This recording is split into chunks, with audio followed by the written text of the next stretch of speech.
मुनिअनुशासन गणपतिः पूजे शंभु भवानी। अस सुनि संशय करिय नहीं, सुर अनादि जिय जानी।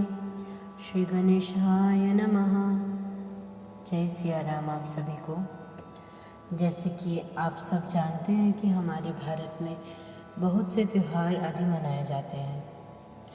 इन सभी त्योहारों के साथ बहुत से व्रत आदि भी किए जाते हैं, परंतु सौभाग्यवती स्त्रियों के लिए करवा चौथ का व्रत सबसे उत्तम व्रत माना जाता है।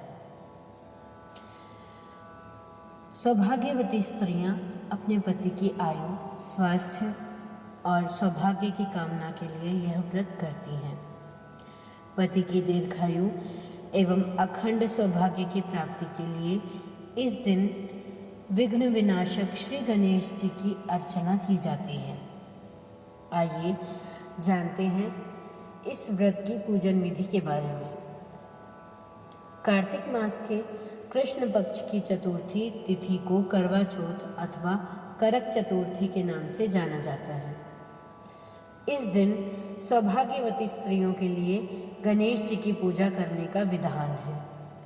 भारतीय वाङ्मय में गणेश जी की पूजा किसी भी कार्य के प्रारंभ में करने की प्रथा सदैव से ही रही है, क्योंकि सभी देवों में इन्हें अनादि देव माना गया है।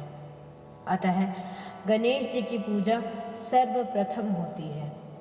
भगवान शिव पार्वती ने भी अपने विवाह काल में सर्वप्रथम गणेश जी की पूजा की थी। गणेश जी विघ्न विनाशक देवता के रूप में माने जाते हैं, इसलिए किसी भी कार्य की निर्विघ्न पूर्णता के लिए इनकी पूजा को आवश्यक कहा गया है। करवा चौथ के दिन व्रती को नित्य कर्म से निवृत्त होकर गणेश जी की पूजा के लिए मन में दृढ़ संकल्प करना चाहिए कि मैं आज दिन भर निराहार रहकर गणेश जी के ध्यान में तत्पर रहूंगी और रात्रि में जब तक चंद्रोदय नहीं हो जाएगा तब तक निर्जल व्रत करूंगी। व्रत के दिन सायंकाल में घर की दीवार को गोबर से लीपकर उसके ऊपर गेरू की स्याही बनाकर उससे गणेश, पार्वती, शिव, कार्तिकेय आदि देवों की प्रतिमा बनानी चाहिए।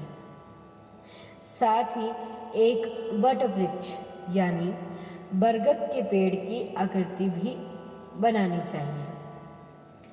मानव की आकृति बनाकर दिखानी चाहिए। उस मानवाकृति के हाथ में छलनी भी होनी चाहिए। पास में उदित होते हुए चांद की आकृति भी उस दीवार पर चित्रित करनी चाहिए। पूजन काल में उस प्रतिमा के नीचे 2 करवों, तांबा, पीतल, मिट्टी आदि से निर्मित एक विशेष प्रकार का पात्र, जिसके सिरे पर जल गिराने के लिए एक टोटी लगी रहती है, उसमें जल भरकर रखना चाहिए। उस करवे के गले में नारा लपेटकर सिंदूर से रंगना चाहिए और उसकी टोटी में सरई, जो एक प्रकार का तृण होता है, उसकी सीक लगानी चाहिए। उसके पश्चात करवे के ऊपर चावल से भरा हुआ कसोरा रखकर सुपारी भी रखनी चाहिए।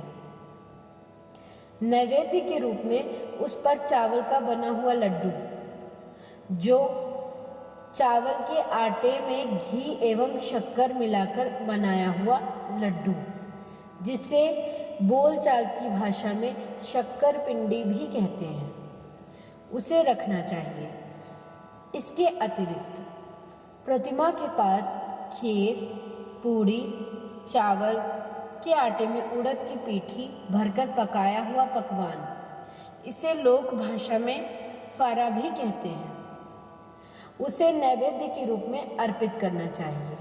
इसके अतिरिक्त ऋतुफल के अनुसार सिंघाड़ा, केला, नारंगी, गन्ना आदि जो कुछ भी पदार्थ उपलब्ध हो उसे अर्पित कर भक्तिपूर्वक कथा श्रवण करें। कथा के अंत में पूर्व में स्थापित उन करवों को दाहिनी ओर से बाईं ओर एवं बाईं ओर रखे हुए करवे को दाहिनी ओर घुमाकर स्थापित कर दें। इस प्रक्रिया को लोक भाषा में करवा फेरना भी कहते हैं। इस प्रकार विधि विधान पूर्वक पूजन करने से व्रती के ऊपर गणेश जी की प्रसन्नता होती है और उसके फलस्वरूप उसे मनोवांछित फल की प्राप्ति एवं अखंड सौभाग्यता मिलती है। आइए हम सब मिलकर करवा चौथ की कथा श्रवण करें। एक साहूकार के साथ पुत्र और एक पुत्री थी। कार्तिक कृष्ण चतुर्थी के दिन साहूकार की पत्नी, उसकी सभी बहुओं एवं कन्या ने संयुक्त रूप से व्रत का अनुष्ठान किया। सभी लोगों ने एक साथ सायंकाल में गणेश पूजन किया। पूजन के पश्चात साहूकार के सभी पुत्र भोजन करने बैठे। भोजन करते समय साहूकार के पुत्रों ने अपनी बहन से भी भोजन करने का आग्रह किया। बहन ने उत्तर दिया, तुम सभी लोग भोजन कर लो, मैं चंद्रोदय होने के पश्चात अर्घ दे लेने के बाद ही भोजन करूंगी। बहन की बात सुनकर भाइयों ने कुछ दूरी पर मैदान में अग्नि जला दी और उस अग्नि के प्रकाश को छलनी में से दिखाकर कहा, बहन देखो सामने चंद्रमा निकल आया है, अब तुम भी भोजन कर लो। ऐसा उन्होंने इसलिए किया क्योंकि वो अपनी बहन को भूखा नहीं देख सकते थे। सातों भाइयों की सबसे छोटी बहन सातों भाइयों की लाडली थी। भाई की बात सुनकर उस कन्या ने अपनी भाभियों से भी यही बात दोहराई। उसकी भाभियां इस कपटपूर्ण बात को जानती थीं। उन्होंने उससे कहा, अभी चांद नहीं निकला है, तुम्हारे भाइयों ने अग्नि के प्रकाश द्वारा तुम्हें चंद्रमा के उदित होने का भास कराया है। परंतु अपनी भाभियों की बात पर उस कन्या ने कोई ध्यान न देकर अर्घ्य दे डाला और उसके बाद भोजन भी कर लिया। उसके इस कृत्य से गणपति भगवान अत्यधिक रुष्ट हो गए, जिसके फलस्वरूप उस कन्या का पति भयंकर रोग से ग्रस्त हो गया। चिकित्सा आदि कराने में संचित धन नष्ट हो गया और वह अत्यंत शोकाकुल होकर कष्ट भोगने लगी। कष्ट भोगने के पश्चात जब उसे अपनी भूल का ज्ञान हुआ तो वह बारंबार मन में पश्चाताप करने लगी। उसने अपनी भूल के लिए गणेश जी से क्षमा याचना की और व्रत को पुनः भक्तिपूर्वक पूरा किया। उसकी आराधना से गणेश जी प्रसन्न हो गए और सभी कष्टों का निवारण कर उसे धन धान्य से पूर्ण कर दिया। अतएव इस व्रत को जो प्राणी विधि पूर्वक संपन्न कर लेता है उसकी सभी आशाएं पूर्ण हो जाती हैं। इस प्रकार कथा श्रवण करने के पश्चात चंद्रोदय हो जाने पर चंद्रदेव को अर्घ्य प्रदान करना चाहिए। अर्घ्य में जल, पुष्प, अक्षत, चंदन एवं ऋतु फूल को देना चाहिए। घी का दीपक जलाकर चंद्रदेव को दिखाना चाहिए। अर्घ्यदान काल में ओम चंद्राय नमः इस मंत्र का उच्चारण भी करते रहना चाहिए। इसके अनंतर 4 बार परिक्रमा कर चंद्रदेव को दंडवत करें। इतना कर लेने के पश्चात घर के वृद्ध जनों को भोजन कराकर स्वयं भोजन करें। पूजा काल में व्यवहारिक पदार्थ अर्पित किए गए नैवेद्य आदि को ब्राह्मणों को दान कर देना चाहिए। इस प्रकार भक्ति भाव से जो लोग इस चतुर्थी व्रत को करते हैं उनकी सभी कामनाएं पूर्ण हो जाती हैं। सभी गणेश चतुर्थी में षोडशोपचार पूजन करने का विधान है। करक चतुर्थी के अतिरिक्त सभी चतुर्थियों में नैवेद्य के रूप में लड्डू का ग्रहण करना चाहिए। गणेश जी को मोदक विशेष रूप से प्रिय है।